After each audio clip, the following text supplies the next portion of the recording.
started right now. There's a. But I just to tell you, number one is I was totally enthralled by your father's book, The Alphabet and the Goddess, and a most amazing book. Oh my God! And number two, if I'm not mistaken, I saw your brilliant talk on TED. The Musa video, Be a Mensch, is just magnificent. I mean, it's terrific, amazing. It's a privilege to speak to you. Okay. I'm all verklempt because my late father is with us right now from your first comment. Yeah. Thank you. And got me a little emotional. But, well, he's one of my heroes and you're one of my heroes. So together, I'm in great company right now.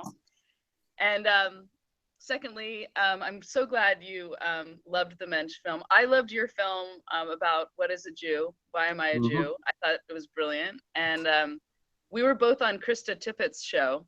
And I truly enjoyed your conversation with the fabulous Krista. And it's such an honor. Great to be with you. I'm not starstruck by celebrities, by intellectual heroes. I'm a little starstruck right now. Okay. Character day. Yeah. Okay.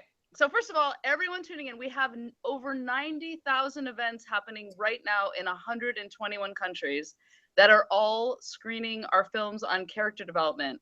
Some are screening the science of character, some are screening the making of a mensch, some are screening the adaptable mind, and then we have wonderful partner videos, but they're all about strengthening who you are and who you want to be in the world.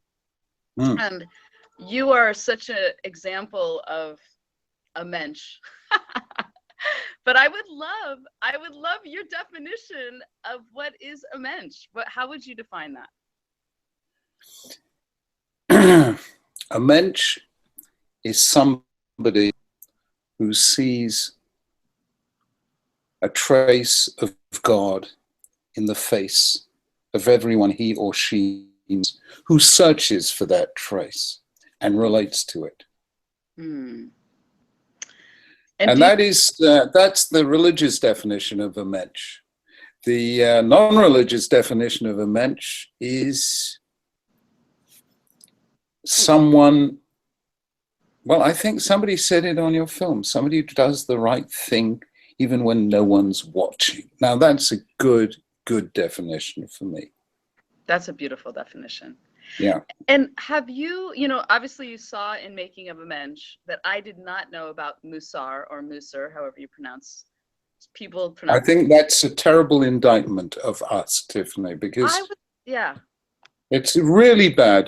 Judaism has this extraordinary ethical tradition, very, very rich, and you get submerged for much of the time.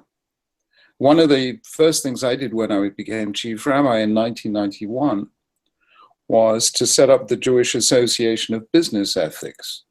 Be a mensch when it's hard. When I love you get the top business people who are out there, really, they have a responsibility to shareholders. They want to go out and maximize profits. But at the end of the day, we have to tell them, the market was made for man, man wasn't made for the market, if I can paraphrase somebody.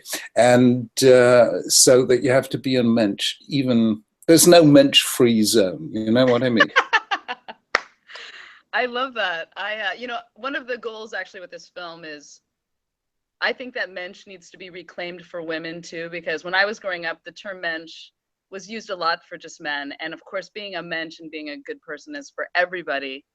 And I love the word. I love saying it. I love thinking about it. And then when I learned about Musar, and I couldn't believe I had never heard of it before, I was so excited and proud that there was such a ethical tradition deep in Judaism about being a good person with practices. And actually, in the next year, we are going to do a film of all faiths. And even atheists. We're going to get an interfaith. We're going to kind of obviously I made the mensch film first because I'm Jewish, doing character day. I was so excited to learn about it from a Jewish lens, but we're so excited to look at Buddhism and Christianity and Muslim and what are all the definitions of being a good person and what's the crossover? Because that was perhaps the most exciting thing about Martin Seligman's work when I first encountered it, and Peterson, about they looked across all cultures and history, and these were the things that connect us. These are the things we all value. These are the strengths that is the commonality of humanity. And we're so focused on... Much of them are pretty universal, not all of them, but much of them. And Marty Seligman is one of my heroes. In fact, so is, I don't know if you know the work of Aaron Beck, the co-founder of cognitive behavioral therapy. And Elena, my wife Elaine, and I had the delight and privilege of sitting with Martin and with Aaron Beck, Tim Beck. I mean, Tim is really one of the heroes of the 20th century. He really created cognitive psychotherapy and mapping their work on the Jewish landscape. Yeah. Because they had neither really thought it through themselves. And when I told Martin how much I admired his work, and he was very delighted, and then I told him I admired Tim Beck's work, and I said it's very Jewish. And of course they're both Jewish, but they never thought that their psychotherapy was Jewish. You know, I know. Now, I don't know how Martin Seligman failed to realize that Judaism it's not about optimism, but it's about hope. And his phrase, learned helplessness, is one of the most powerful world-changing phrases. When you talk about character development, you're saying we can change, we can grow, and we grow through what we do. So what we do eventually becomes who we are. And both cognitive behavioral therapy and positive psychology have told us how to do that. Yeah. Change the way we think, and then we'll change the way we feel. Well, Martin Seligman will be on with me shortly today. So send him all the best, please. We've spent many hours together. Yeah, well, it was very fun. I was at this wonderful conference called IPEN this summer, and they screened The Science of Character, which of course is inspired directly from his work, and then The Making of a Mensch, which I think was very fun for him to see that lens.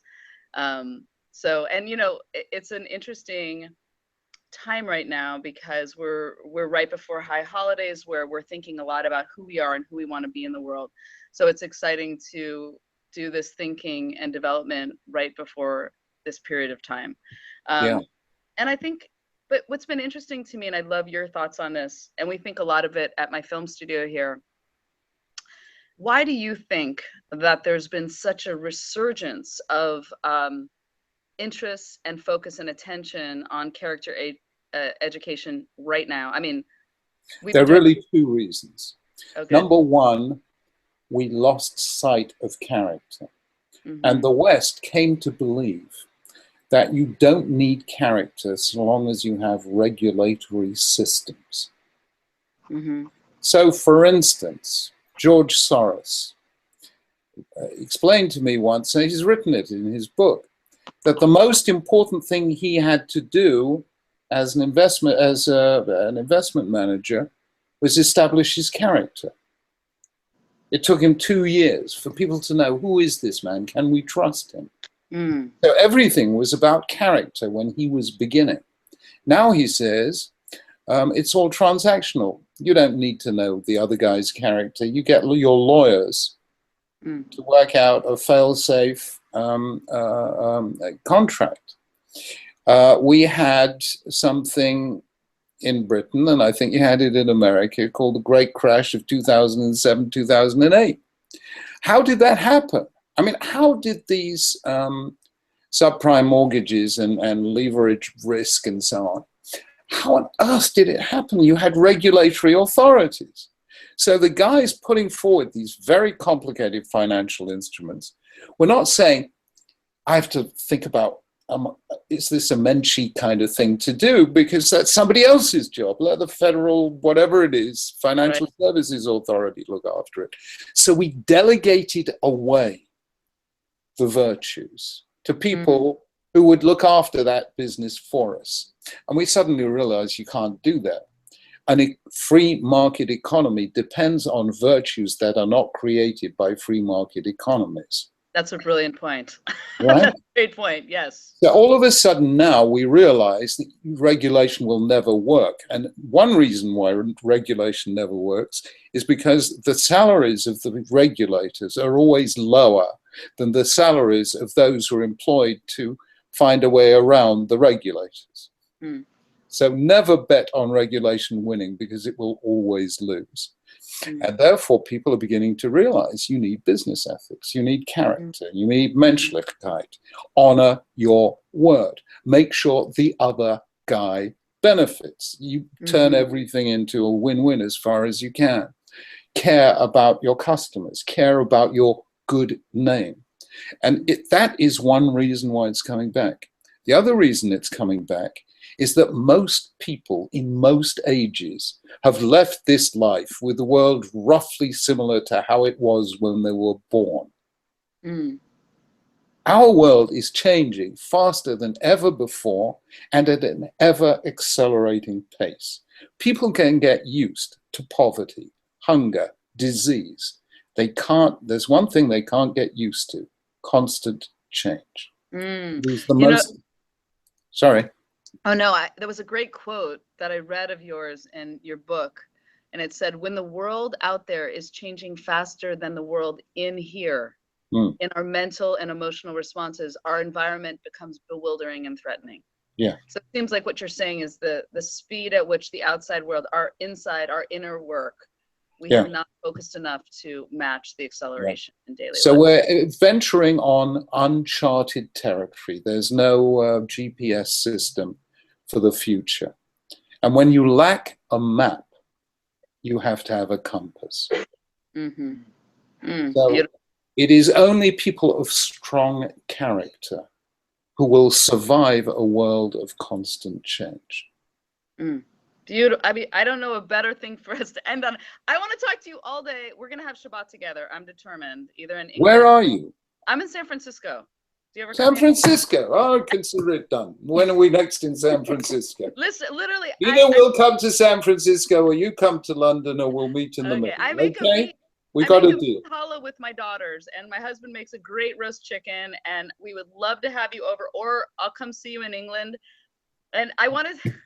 Yeah, let's do that thing. Let's do that. And listen, any global, for the last couple minutes, I want to let the global audience, we have so many screenings happening all over the world right now. If they want to tap in on Facebook or Twitter using the hashtag Character Day 2016. And I do have one coming in that says, can people learn more about your work? Visit our website, rabbisachs.org, and you'll find everything there. And watch his great movie about an animated sorry, same with Facebook and Twitter.